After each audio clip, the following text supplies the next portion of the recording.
We've been working our way through the basics of vector with CorelDRAW, and in this session we're going to get started with some of the new tools that are only available in CorelDRAW X6.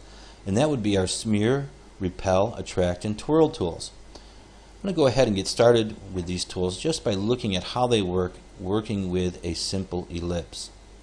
Go over here to my ellipse tool, I'll hold down Shift and Control and create a perfect ellipse. The next thing I'll do is come over here to my shape tool and come down to smear.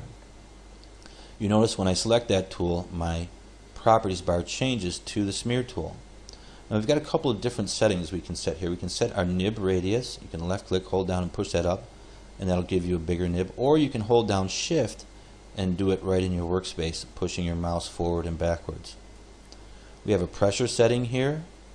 We could be at 100% pressure or it could be at 1% pressure. You'll notice that if I'm at a very low pressure, I have little effect on my graphic. However, if I'm up to say 100% pressure, I start to have much more dramatic effect on my graphic or my objects in Draw. We'll go back to a perfect circle. Hit Shift Control Z to redo the creation of that ellipse. We have a pen setting here. I'm working with a mouse, so I won't deal with that. We've got a smooth smear and we've got a pointy smear. Set at 100, we'll start pulling out and see what a smooth smear does, and that just starts pulling that out. If we go with a pointy smear, it starts to bring it to a point. As you can see there, we'll hit Control Z and go back. Also, we want to be aware of the fact that the way in which we start pulling or manipulating our graphics really depends on where our nib is in relation to the objects we're working with when we start to make an effect. For example, if I start here from the outside with 100% pressure and pull, I don't get a lot of effect. But if I start from the inside and pull, I get a lot of effect. Hit Control Z and go back.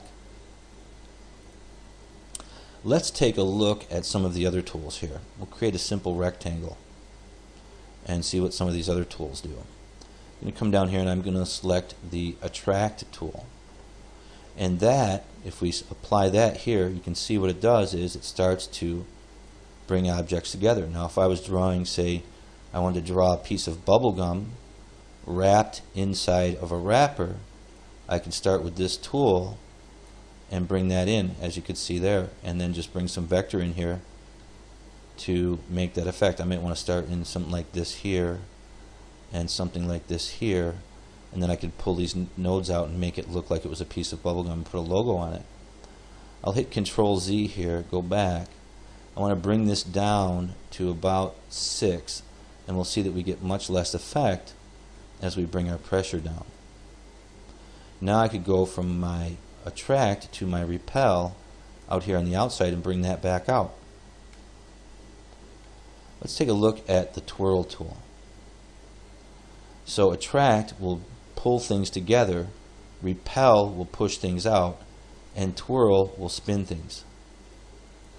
As you can see right there. Now that's a lot of twirl. If you want less twirl, go over here and bring your pressure down in your properties bar and you'll get less twirl. Now if you were drawing, say, a water scene or something like that, you could use that tool. Now looking at how all of this works, what I want to do is take some clip art and we'll just take a quick look at how we can do some dynamic editing with this. I've got a skull here in the design base. I'm just going to double click this and I'm going to import into current document.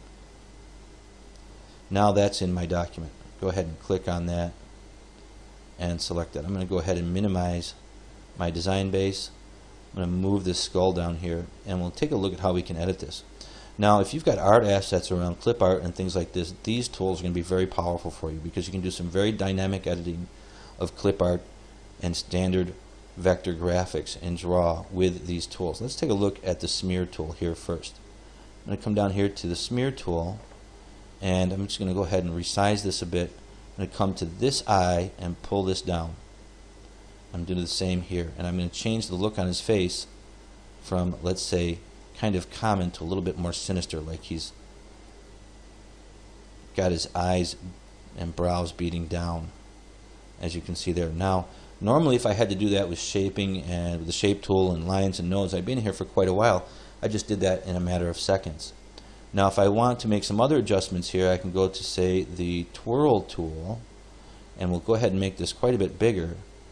and I'm going to change this here. I've got 11 here. I could change my direction here, but I'm going to go with this direction, but I'm going to bring this down in pressure to about 6, and then just click there, and you can see what we've done.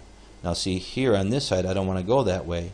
I'm going to hit Control Z, and I'm going to change my direction on this side to bring that back down in like that.